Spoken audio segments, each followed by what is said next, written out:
Vedat soy ismi katil ama olsun, soy ismini değiştirelim biz. Hadi bakayım. Abla bunu satın alabilir miyim? Bu benden kalsın.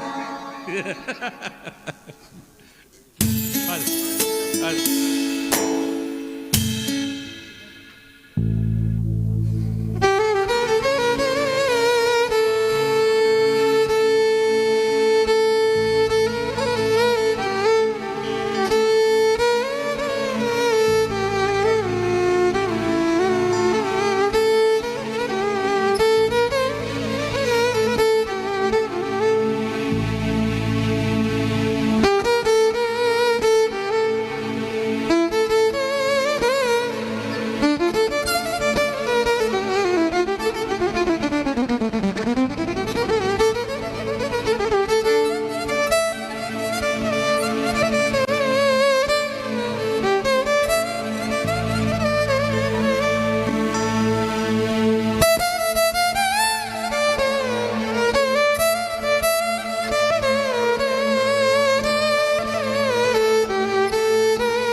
Hiç aklımı başımdan sanki almamış gibi, dersin ki bu kalbimi zorla çalmamış gibi. Artık sevdiğim insan yabancı oldu bana. Bir zamanlar gönlüme sanki girmemiş gibi. Artık sevdiğim insan yabancı oldu bana. Bir zamanlar gönlüme hiç uğramamış gibi. Aşkından ölüyorum da gene oralide, olmuş başka dünyanı sanki buralide. Anladım onun kalbi böyle yaralıydı. Gönlümün odasına dersin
kalmamış gibi.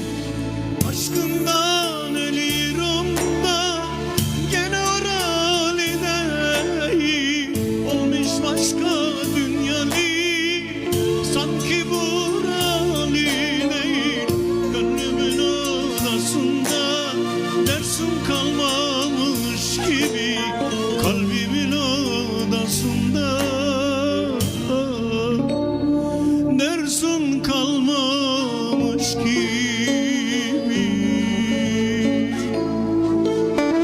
Ağzına yere sağlık üstadım. Ağzına yere sağlık. Evet ablam.